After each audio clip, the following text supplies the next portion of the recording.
welcome everyone. Welcome to tonight's artist talk by Claerbout. Two practical things before we start. The talk will be about 45-50 minutes. After there's some time for questions. Any questions that cannot be answered, there's more time to chat in the sharing bar at 6. And I'll leave the microphone to Inna, one of our participants who will introduce David. Hello. You're going to watch the lecture of Claerbout. I'm a big fan of Claerbout, especially because his approach to the medium film and photography and quite philosophical approach, and also and his way of work with the studio and the medium CGI. And I really like that. I hope that you all gonna enjoy this lecture. Thank you. I was actually counting on my old adagio that we would be 5 people in the room and we would have a drink in a bar, but that's not going to happen. So thank you for coming so numerously. I think when as an artist you've been working on an exhibition and it has opened and you're still in the middle of it somehow, maybe I might take you on a tour through an exhibition that's currently still running.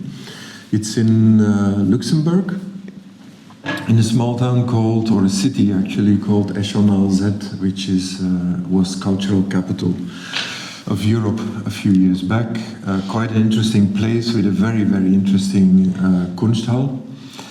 And they invited me to open I think it was in October. The show runs until the 22nd of February of this year. And it's titled, I have to read it because I always miss it. It's 5 hours, 50 days, 50 years. And actually the title was a suggestion from Curator Ory Dessau and Mosar, who's the director of the Konschthal, in relation to the sometimes, I would say, extraordinary length of the films between a millennium or 15 hours or 50 years or 5.5 years. As it is in the case of Backwards Growing Tree, which I will tell a little bit more about. And maybe take you onto this tour, where the first work is one of the pieces that gathered quite a bit of attention, for which reason is not yet quite clear to me. My work always catches attention for the reasons I don't intend it to be, and I guess a lot of artists will recognize that. And I assume there's many artists here. I'm not sure if I'm right, but I've prepared this a little bit with an artist mindset.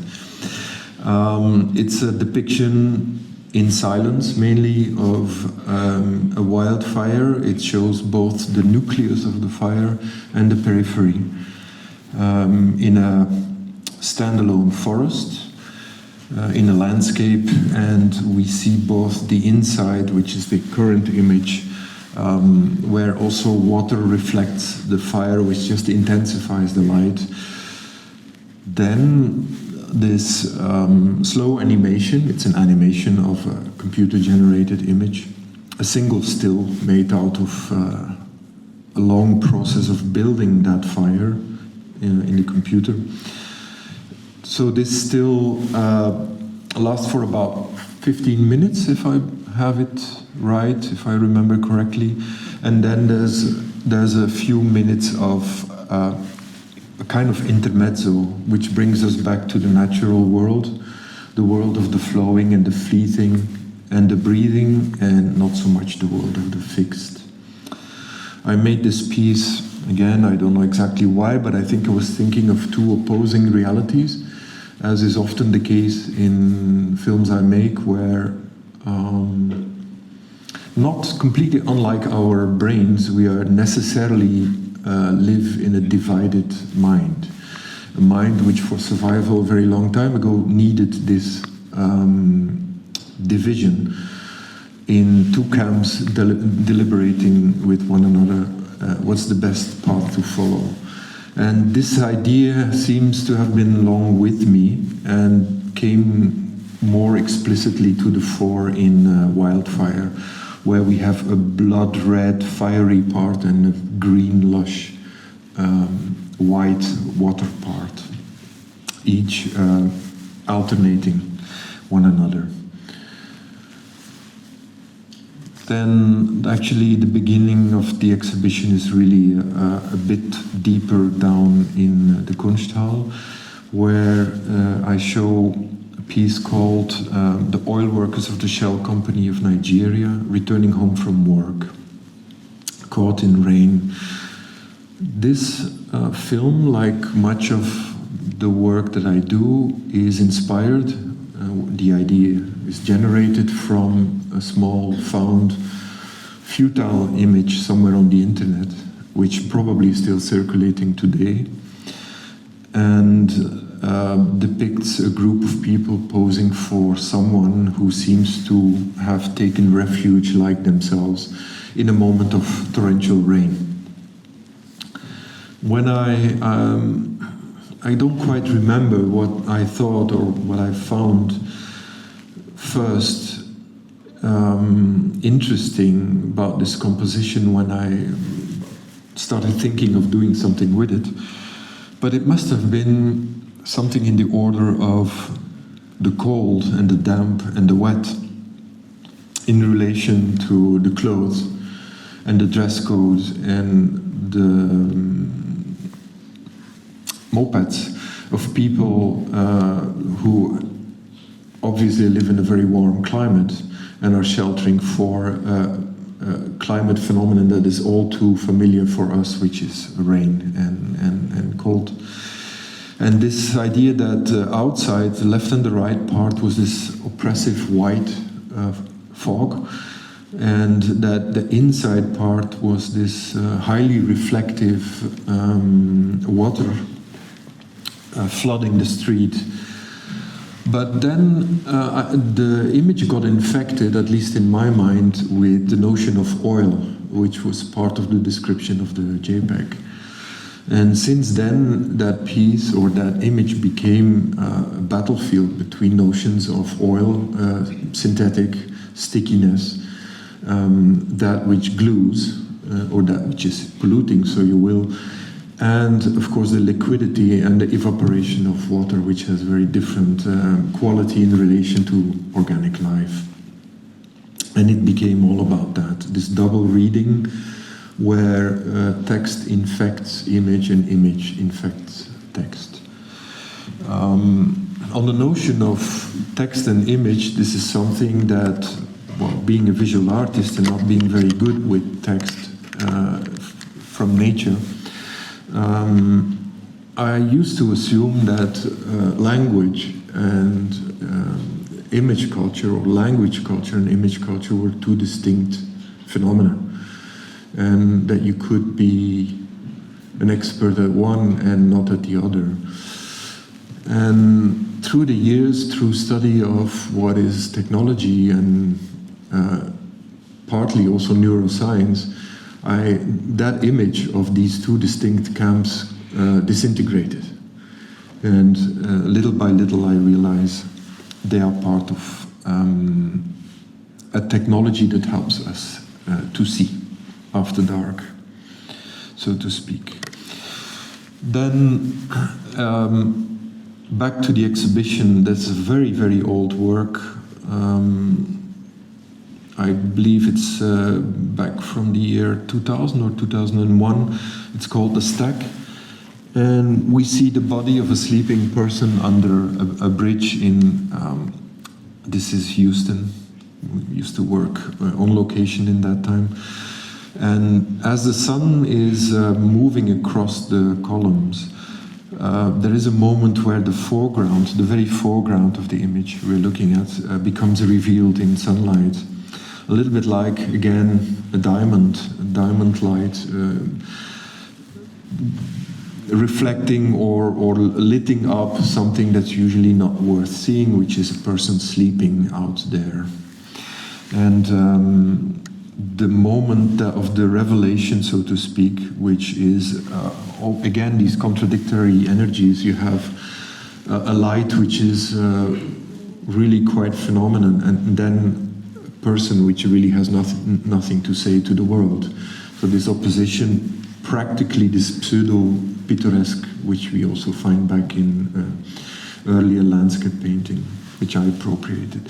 So this goes back a very long time. But the piece that you see to the right, which is titled Aircraft Final Assembly Line, and which has been many years' obsession of mine to produce this film.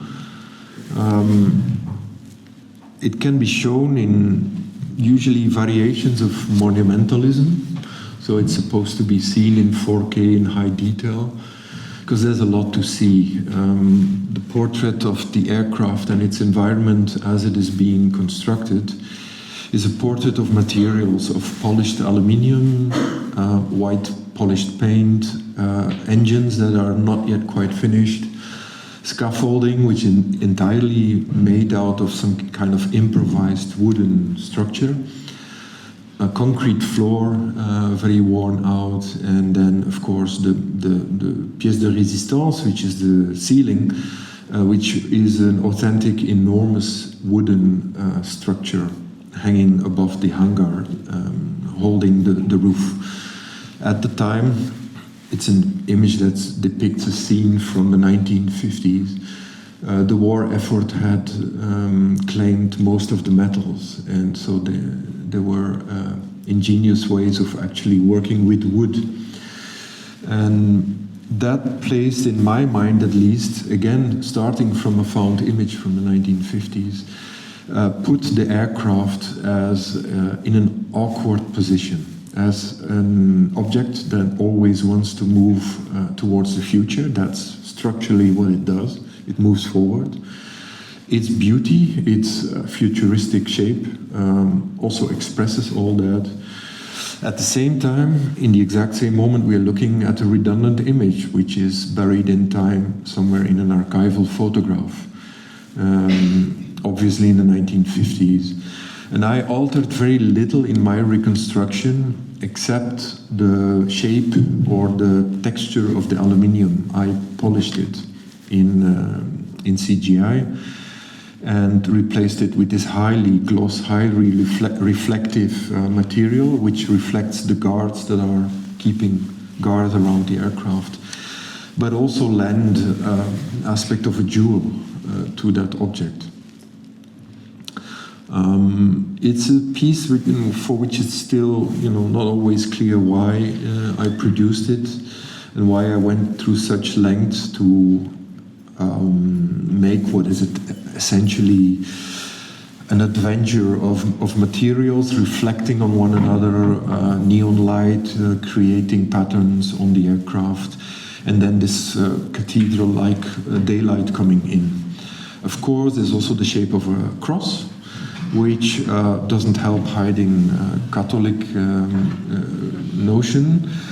And then last but not least, the movement of the camera is around the aircraft, and it goes around and around, each time depicting slightly different half circles, while in both of the ends of the hangar there's no door. It's an infinite hangar. And that was,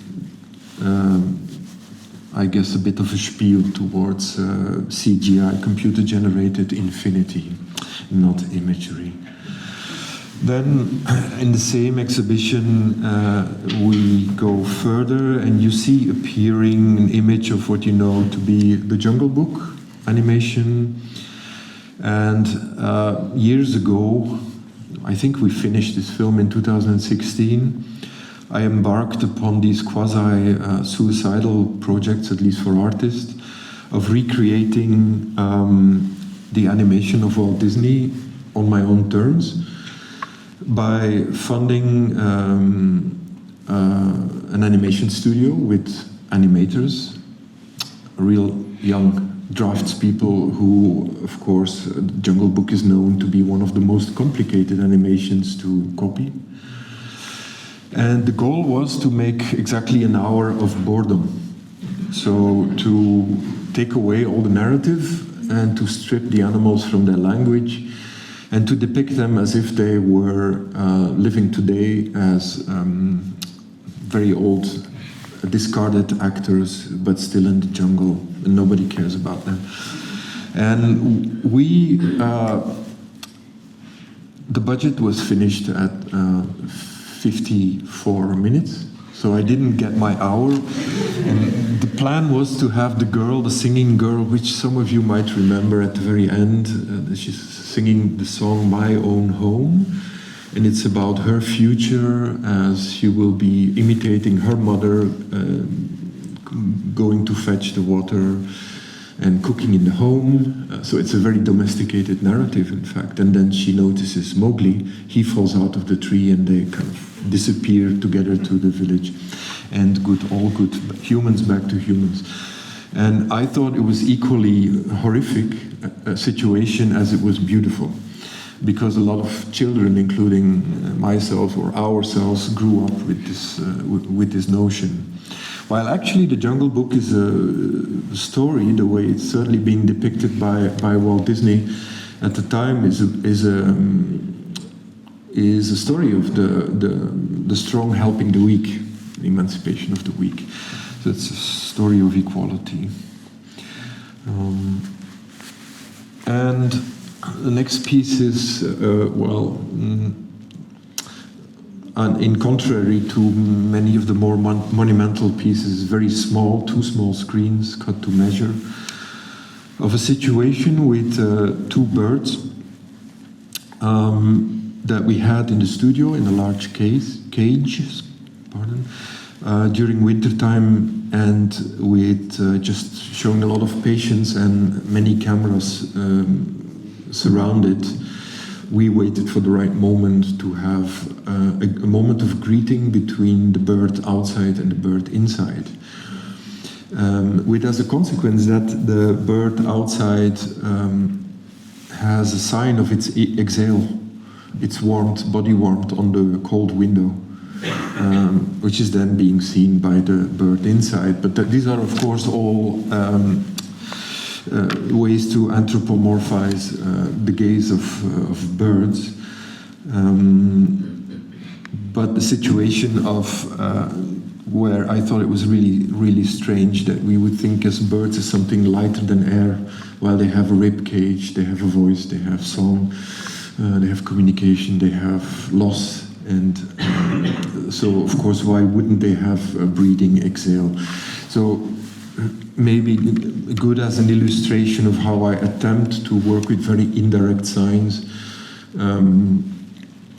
in image culture, or just in images at large, to give a sign of organic reality, but at the same time also a sign of an image just being an image. And as we turn around, we're still in the same space. There's, to the right, there's a piece which I rarely show, which I made with on my holidays in Italy, in Mantova. Seeing this pigeon, which was sitting quietly on this balcony overlooking the city. I forgot the name of this balcony. It's quite famous. Shame on me. But anyway, the pigeons seemed to be talking, and I just threw my camera on the street, and I held still as good as I could and made the zoom towards this little animal, and zoomed in and out over the city towards it. Ideally, I wanted to record some cuckoo sound from the pigeon, but this was omitted. So this is a very simple piece. Not that everything has to cost you an arm and a leg and 3 years of your lifetime. And then Cat and Bird in Pieces actually throws us to the very beginning of the work I made with a borrowed camera from a friend. I had a cat, and I was the housekeeper for someone's apartment, and he had 2 birds, and I borrowed the birds, and I know this is horrible, I wouldn't do this nowadays. We would do this gladly with AI. And I put them together, I framed them as good as I could. I still remember this was a small attic that I had in a cheap apartment that I was renting in Antwerp. And on a summer's day, and my cat was terrified apparently from the bird, and stayed where he was for a full 60 minutes. That was the length of an average videotape at that time. And in between, I had lunch, and nothing ever happened. But they swapped positions very mysteriously at one point. I still remember that, and of course nowadays I have mixed feelings about it. But I can't help but thinking sometimes this is the fact that there's a cat and a bird, and in popular saying. They're not really friends, but then they're being brought to peace, all in front of an image, or as an image, I think has been central to much of what I was looking for in image making, was a situation where paranoia does not prevail, where the other is not the guilty, where the other is not... or the opposite actually, where I share what I look at with someone else. And that brings me to a notion that I developed then many years later, but it's still almost 15 years ago, which was the notion of dark optics, which has become a reality as we speak now with all the AI production of on social media, and which is attacking this enormous confidence system that we have built up since the invention of mechanical images, namely photography and later moving images, which is a sort of, conceptually at least, unmediated presence of a device which manages to capture something independent of the author, at least conceptually. In reality, we all know that's not the case. But why has this confidence system been so important in these, let's say, 175 years of image culture, or mechanical image culture, as we've known it, is largely mysterious, but it must have something to do with wanting a profound desire to want to get rid of images produced by authors, images produced by either painters or sculptors or anything that came before the invention of the reproduction, industrially reproducible image, so to speak. And this is still something I'm very concerned with. When we, as this takes us back to the pure necessity, another still of the Disney piece, I couldn't help but notice when we were working, and it's actually got to do with the previous work also, and with this notion of dark optics. I couldn't help but notice when I was working with this animation, which is goes back to 1967, I believe it premiered, and the importance of getting a bunch of people in a cinema, a theater together, sitting silently next to one another, not unlike we are today. And there's a single object actually doing the speaking, either the image or a speaker.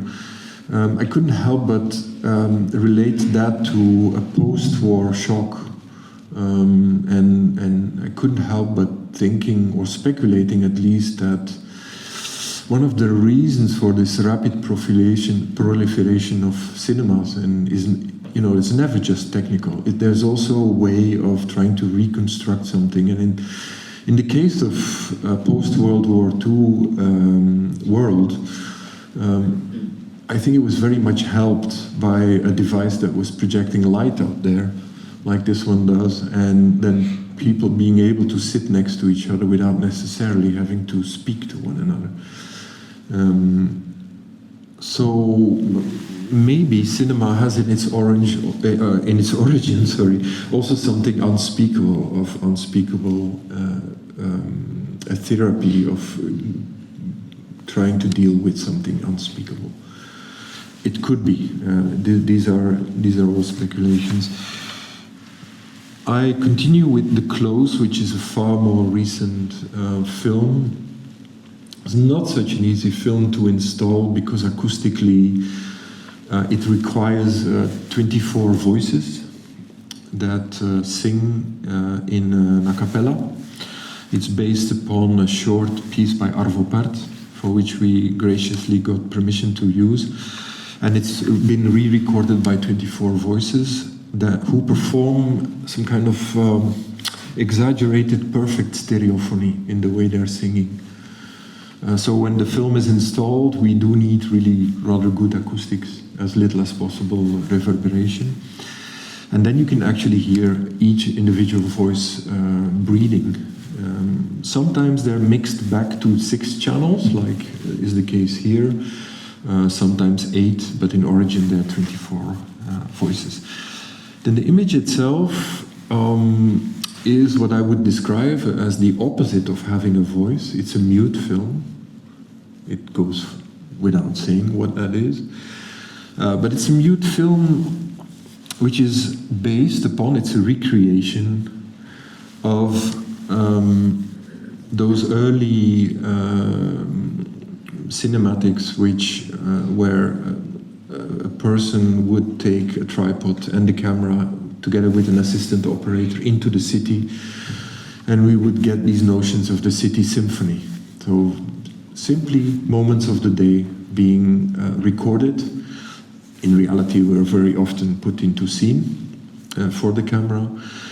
And at one point, again, this is how do ideas come? Nobody knows really, but I was listening by chance, I believe, to this sounds of Arvo Pärt, where you had a group of male and a group of female voices singing towards one another, and they were dialoguing. And to me, they seemed as if they were helping to lift these voiceless people who had politically no voice out of the muteness of their image.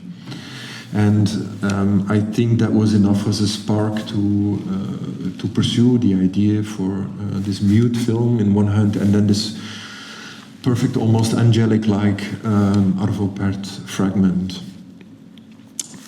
Initially I was quite brutal. I wanted only 2.5 minutes of 5 minutes, and I'm not sure if it was a composer or his publisher who refused that. We have to take the full 5 minutes, which we did, and for which today I'm grateful, because it allowed me to better investigate what I did at the very end of this film.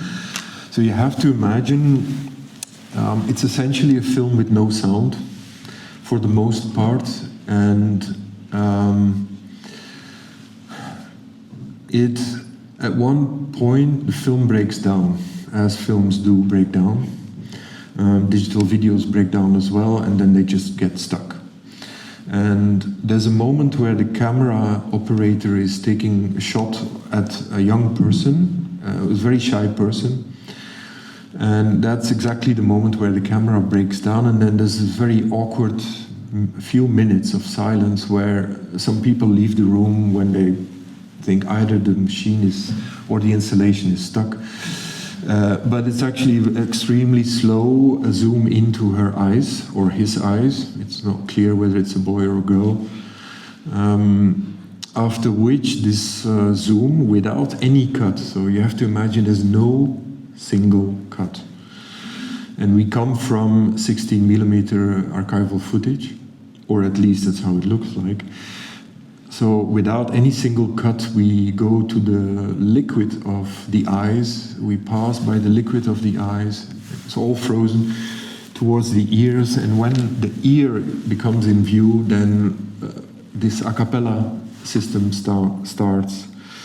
And one voice starts, and then the next voice comes, and then the next voice comes, and then the next voice comes. So it's like a small, very short homage to well, I would think early democracy, but actually it's a moment where those people that we were seeing, actually didn't have any voting rights yet. So voice and voices too.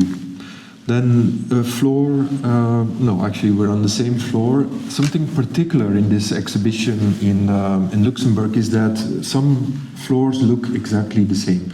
So you can really get lost when the videos that are projected actually are the same.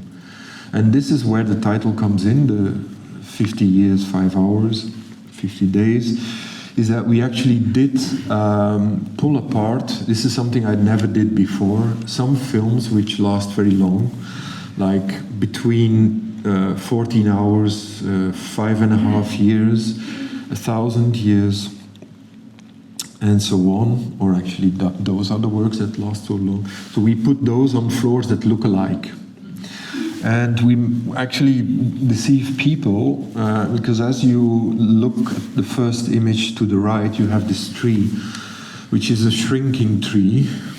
It's a tree filmed backwards, but it's actually CGI reconstruction with all the sounds of nature backwards, and the birds and the clouds, the leaves, and everything runs backwards until the tree becomes a very young tree.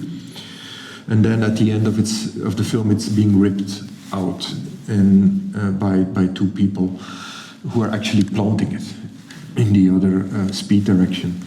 And so this film is repeated over 2 floors, once in its old version and once in its young version. Usually I wouldn't do that because, well, I can sound quite fundamentalistic when it is about time, but in this case I thought, what the hell, this sounds like a good idea. In spaces that are such twins.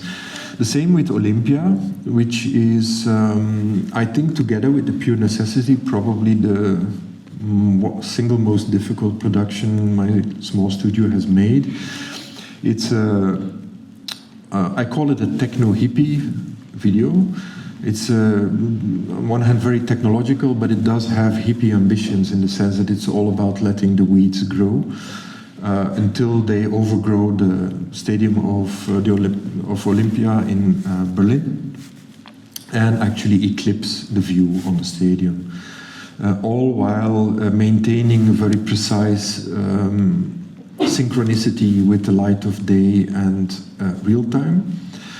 Of both of the works, there's no memory, so this is not a film. These are not films that you can replay. If you want to start them again, you have to make them again. And so they always work with variables in real time. This is, I'm not sure, no, that's the same floor. And then, I'm not sure if we'll have time for this, but this piece, The Woodcarver in the Forest, is the last film we've made. And there we have a scenario of 13 years. It's entirely computed by AI. In the time it would take to chop down 90 trees and make spoons out of them. So it's a completely absurdistic scenario, but AI being AI, it can do it very precisely. So we followed the advice of AI, and then with the classical film production team, we went about to produce what AI suggested we should film. And the compositions of the film are in fact all originally generated by AI and then later reproduced by a real team, so it's the opposite world. But of that, maybe a little bit more later if we have the time. It's 13 years, but it's in contrast to Olympia and Backwards Growing Tree. This is, we don't keep the 13 years running. I selected 3 days and I produced those 3 days, so it's 3 days divided in 13 years. It's on one hand very unnerving piece, and on the other hand it's about automatic sensory meridian response. This idea that small noises and small gestures bring you back to yourself. The irony is, of course, that through electronic media you're brought back to yourself, which is a bit of a contradiction. Bordeaux piece on the same floor. Bordeaux piece again twice, once in the morning and once in the evening. And for those who know the film, it goes back to 2003. filmed in a famous villa made by Remcolas for this wonderful lady who became a friend of mine. And she invited me to play around in her house, which I did by bringing in my team. And we recorded a short film again and again and again and again and again, from sunrise to sunset. And the actors start losing their composure, they start losing their language, they start making mistakes, and they become tired. They start cursing, or they start throwing with things.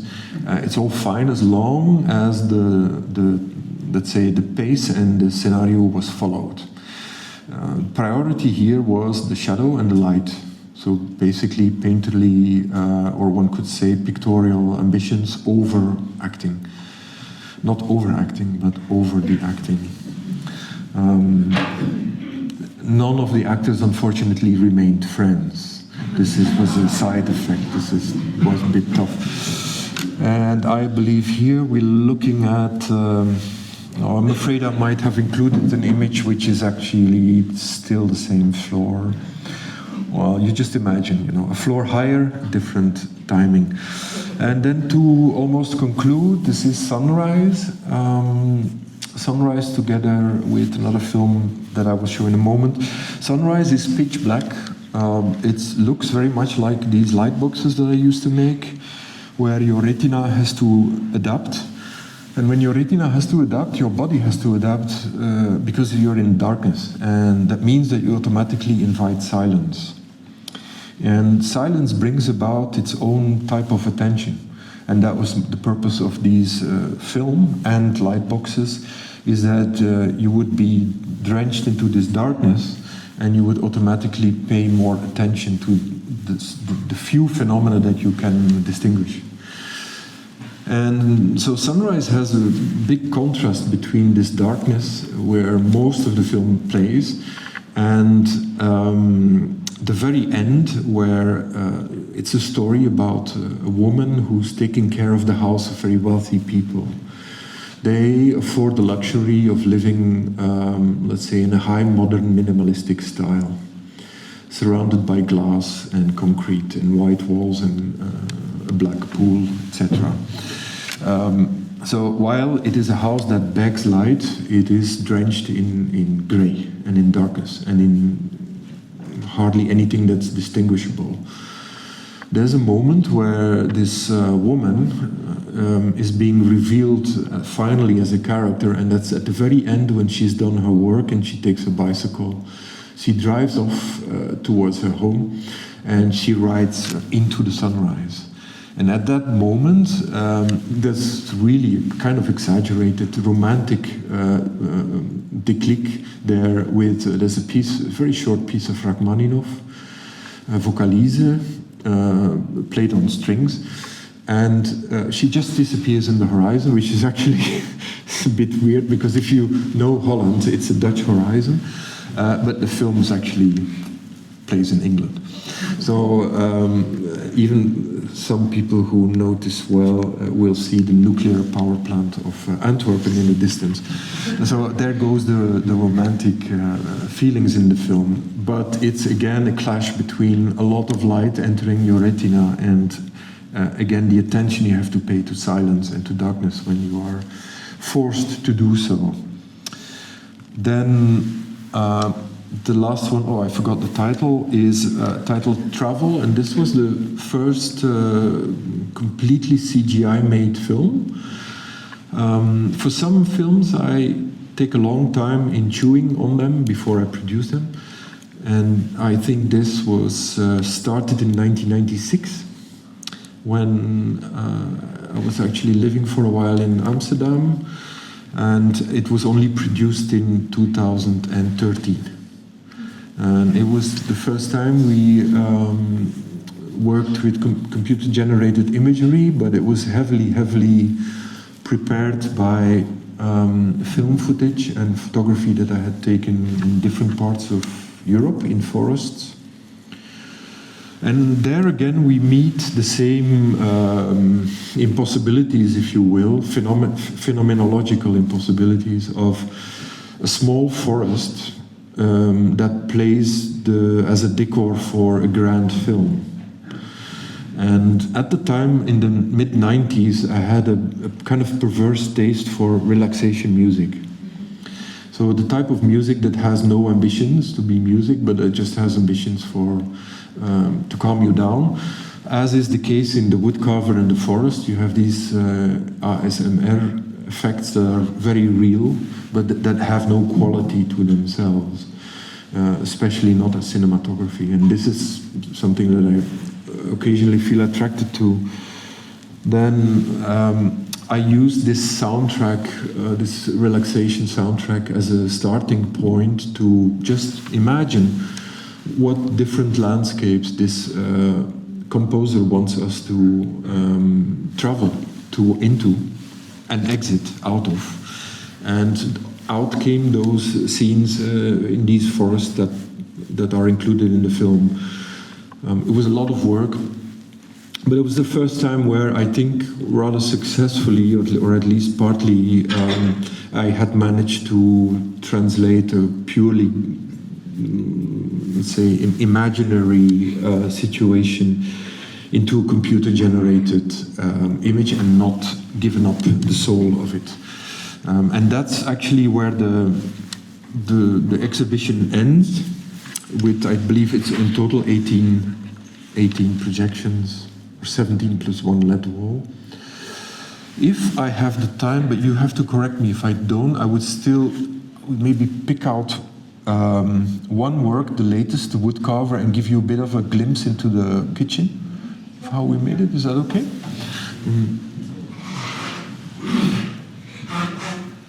So, let me see. So that's not one. So there we look for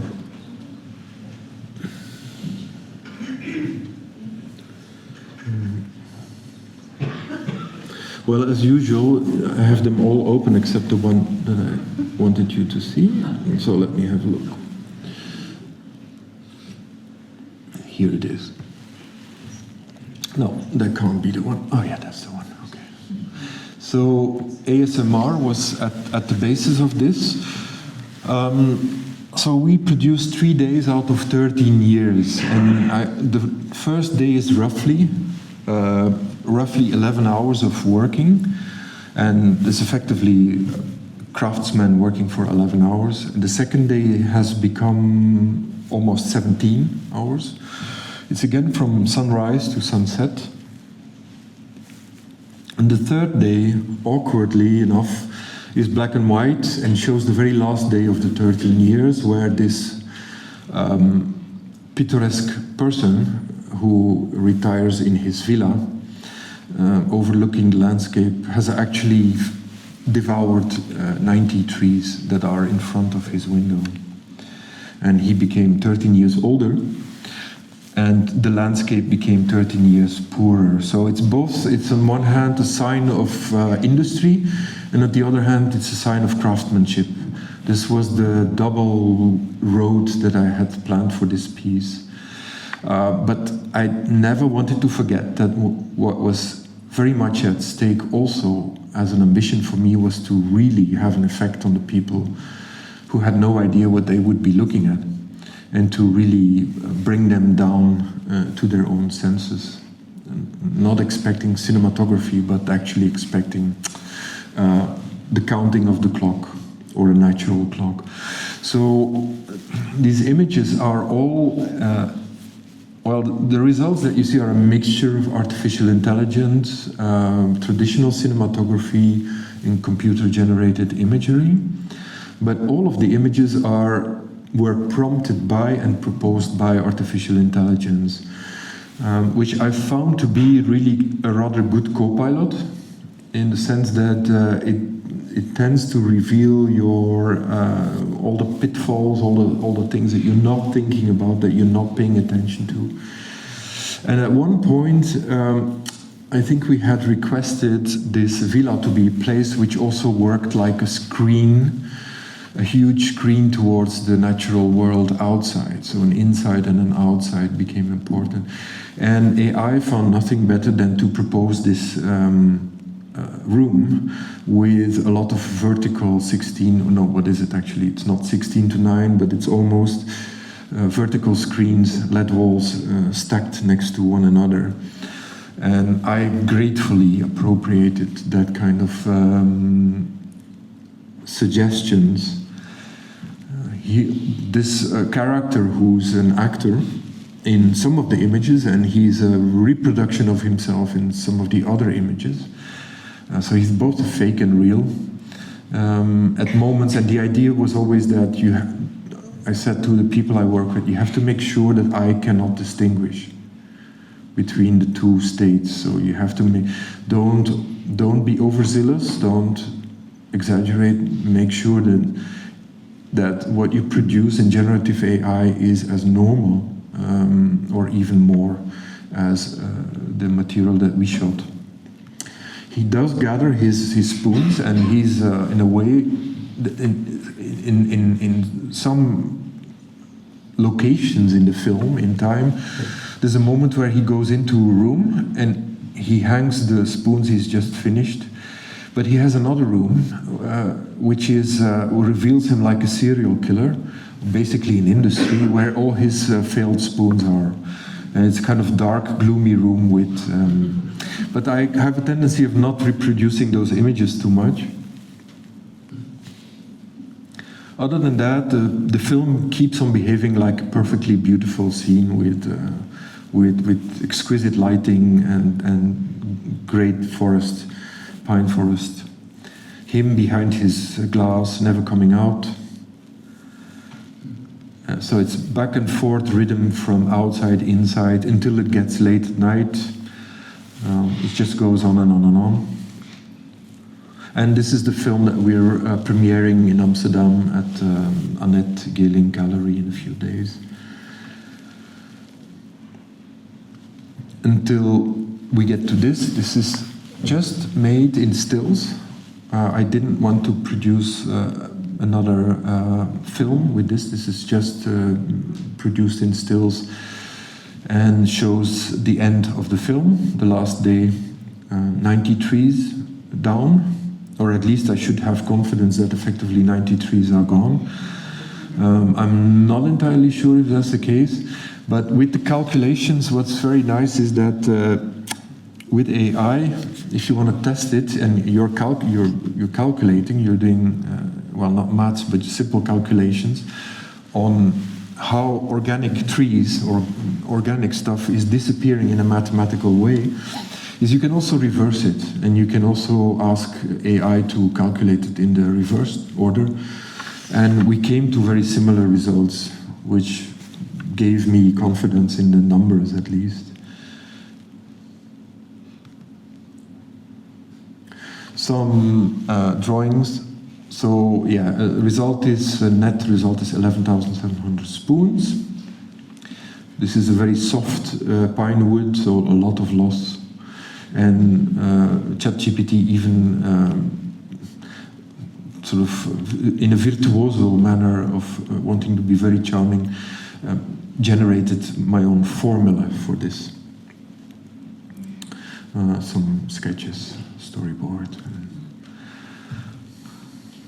Actually, silly as it may seem, but the idea for the whole film comes from the image to your left, which is a guy still existing today in London who's doing exactly that. He's carving spoons for people, and he's there to be seen in the middle of the city carving his spoons. Of course, the idea came actually during the COVID period. Maybe it's worth mentioning, because what I didn't realize when I started the woodcarver in the forest is that wood carving and craftsmanship, or craftswomanship in general, became extremely popular as a way of escaping from the screen. The irony I'm making is that, of course, the screen is still all over the place, at least in my art. So that's that. if there are any questions whatsoever, please feel welcome.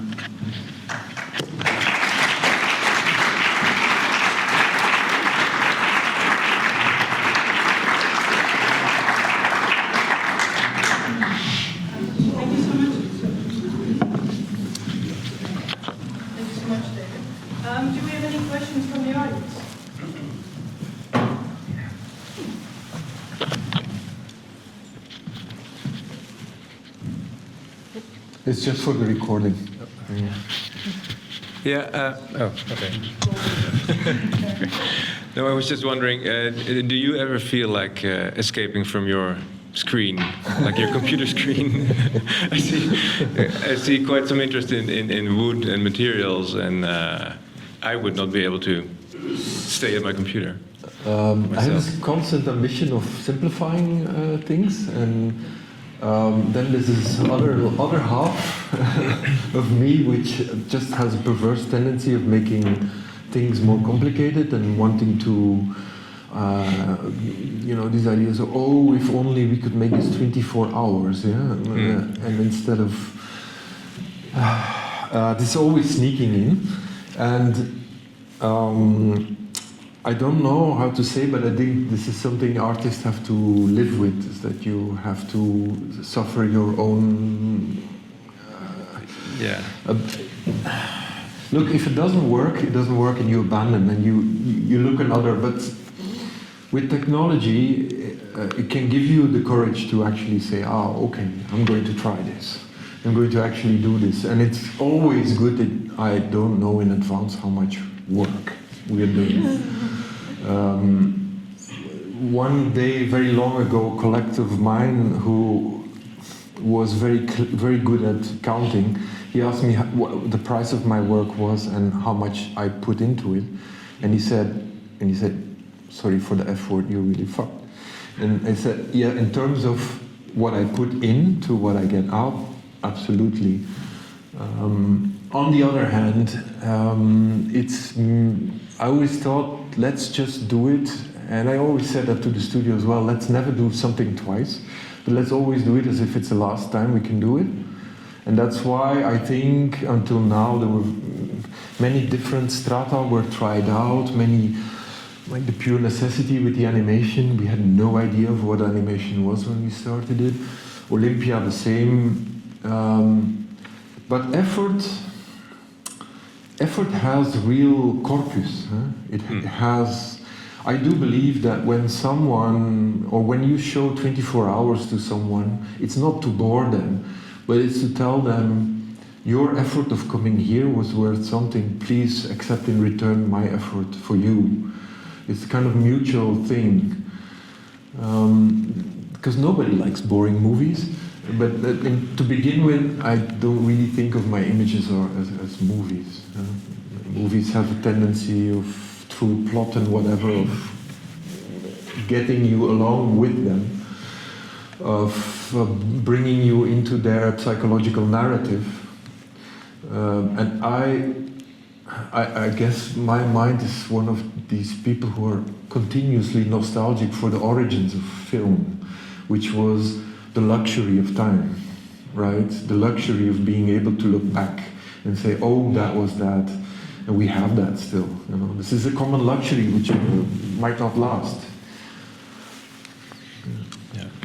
So, but there's no wood carver hidden inside. To pick up actual materials and. In a way, there is, but I never thought of it. Okay. The reality of a production is that you say to the people you work with, do you like this idea or not? And then I repeat this question a few times, and if they're all enthusiastic, the chance is that we're going to produce it. Yeah. Okay. Whatever it is. Thanks. Yeah.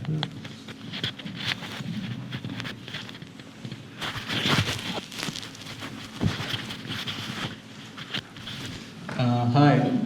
I just wanted to ask if there's because in all of your films I've seen this idea of like a protagonist and an antagonist, and if there's like a political undertone that is like, if I feel like there is, and if there is it deliberate or does it happen naturally because of, I would say, the world that we live in. For example, with the Jungle Book, there's Mowgli, and then there's Shere Khan and Baloo, and with the forest and the woodcutter. So how do you come about that? Is it like something you think about consciously, or does it happen naturally? Yeah, it's a very good question, which is not easy to answer. I think the political part is never, or at least not during the production, becomes explicit, but remains implicit. And I feel something, like when we were at the close, this black and white earliest 20th century footage from the street, I knew there was something about voice. But I didn't know exactly what, and it can even be harmful for an idea if you can conceptualize too clearly. But that again is, I have a heavy contempt for political rhetoric. I probably grew up with a lot of mistrust for it. And in extent to that, language. I very, of course, at my age, I'm better at language, but I'm still not so trustworthy in language. And so the argument and what is the concept, all those notions, what is the concept, and can you actually build life upon a concept, or should you actually trust what we think of as visual culture as a real intelligence? And I actually, when I'm honest, I do believe so. And therefore I resist the idea that you can have intellectuals at the moment where you have verbal mastery of your thoughts. I don't think that's necessary. Willem Flusser famously long ago spoke about the speed of images. He said it's not just a flow of images that we are witnessing, it's also a test of intelligence, and it's actually a different kind of intelligence that we are exercising with it. That doesn't mean that we can verbalize those images, that doesn't mean that we can, but I think let's say, dumb visual culture is not that dumb after all. I think we have often underestimated the political intelligence, also political intelligence including, that anyone has, basically from a child to probably older people have more trouble with reading images than. So we are so quick, and it's not even limited to. I mean, of course, I won't go from politics to the animal world, but. Reading a situation or reading images is not exclusively the territory of human beings. I think many mammals on Earth have something comparable and have this non-verbal intelligence, very rapid. But I couldn't answer your question exactly, no? So I apologize for that. I think maybe it's also some things have to remain a bit hidden for them to speak. Okay, thank you.